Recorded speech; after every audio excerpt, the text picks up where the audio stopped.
कक्षा 8 सब्जेक्ट हिंदी काव्य 4 उठो धरा के अमर सपूतों। तो इस काव्य में अगले पाठ में हमने देखा काव्य का सारांश पढ़ा। अब हम देखते हैं काव्य उठो धरा के अमर सपूतों पुनः नया निर्माण करो। यह कवि हमें समझाते हैं कि हे भारत माता के अमर वीरों, अमर सपूतों, पुत्रों, आप उठो और देश के लिए कुछ नया निर्माण करो, क्योंकि जन जन के जीवन में फिर से नव स्फूर्ति, नव प्राण भरो। नई प्रात है, नई बात है, नई किरण है, ज्योति नई, नई उमंगे, नई तरंगे, नई आस है, साहस नई। के कवि हमें समझाते हैं कि गुलामी की रात अब पूरी हो गई, अब तो हम स्वतंत्र हो गए हैं और आज़ादी का सबेरा हुआ है। तो अब तुम उठो और अज्ञान आलस्य की नींद छोड़कर अपने देश के लिए जागो और देश के नवनिर्माण के कार्य करो। तुम्हें देशवासियों के जीवन में फिर से नया उल्लास लाना है, नई किरणें भरनी है, नई ज्योति लानी है और सबके मन में नया उमंग, नया उत्साह, नई तरंगे और नया प्राण का संचार करना है। इसीलिए हे धरतीवीर, हे धरती पुत्रों, आप उठो और देश के लिए कुछ नया निर्माण करो। युग युग के मुरझे सुमनों में नई नई मुस्कान भरो। उठो धरा के अमर सपूतों पुनः नया निर्माण करो। युग युग के यानी कि वर्षों से जो मुरझे हुए सुमन यानी कि फूल है, पुष्प है, उसमें नई नई मुस्कान भरो। उठो धरा के अमर सपूतों पुनः नया निर्माण करो कि देश के लिए जो गुलामी से मुरझे हुए जो सुमनों हैं उसमें आज़ादी आने से नई नई मुस्कान भर दो। डाल डाल पर बैठ विहग कुछ नए स्वर में गाते हैं, गुनगुन गुनगुन करते भंवरे मस्त उधर मंडराते हैं। तो कवि हमें क्या समझाते हैं कि आज़ादी की इस सुबह से प्रकृति भी आनंदमय हो गई है। इसीलिए कहते हैं कि पेड़ों की डाली पर बैठे बैठे पक्षियों भी कुछ नए नए स्वर में गाते हैं, कुछ कहते हैं कि वे भी जैसे खुशी का कोई गीत गा रहा है।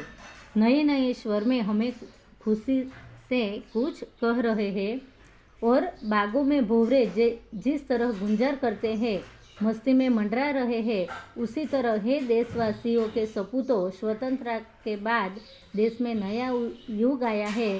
तो इस नया युग में तुम्हें नए राग और नए गाने भरने हैं।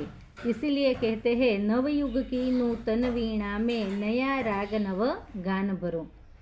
कि स्वतंत्रता का यह नया युग में कुछ नया राग और नया गान भरो। उठा धरा के अमर सपूतों पुनः नया निर्माण करो। कि इस देश में जो अंधेरा छाया हुआ है, अज्ञान भरा हुआ है, उससे बाहर लोगों को निकालो। इसीलिए अमर सपूतों देश के लिए कुछ नया निर्माण करो।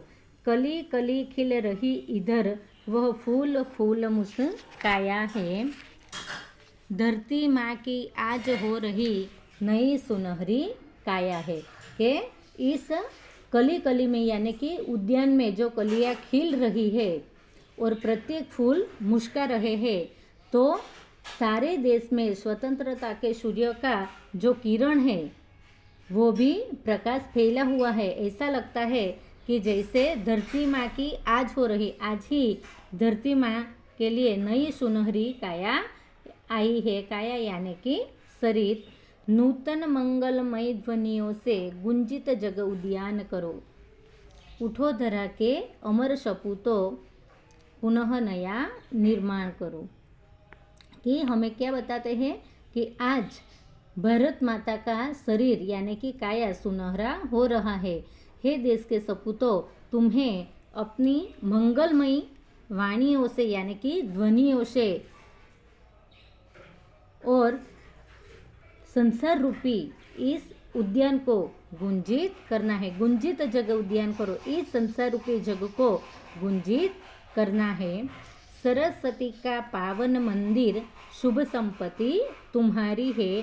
तुम में से हर बालक इसका रक्षक और पुजारी है। कवि देश के बालकों से क्या कहते हैं कि हमारा देश ये सरस्वती का पावन मंदिर है।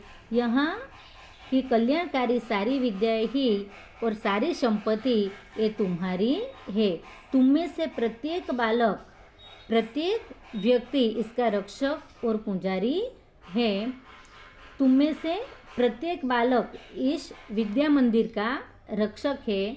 तुम्हें यहाँ ज्ञान के सैकड़ों दीपक जलाना है। क्या कहते हैं कि सत सत दीपक जला ज्ञान के नवयुग का आह्वान करो, कि यहाँ पर तुम्हें ज्ञान के सैकड़ों दीपक जलाने हैं और नए युग का आह्वान करना है। यानी कि क्या समझाता है कि तुम्हें सभी प्रकार का ज्ञान पाकर देश के भविष्य को उज्जवल करना है। इसीलिए हे अमर सपूतों, उठो और देश के लिए कुछ नया निर्माण करो। तो बच्चों, इस काव्य को अच्छी तरह से पढ़कर अगले पाठ में मैं आपको अभ्यास और स्वाध्याय के प्रश्नों और उसके आंसर दूंगी।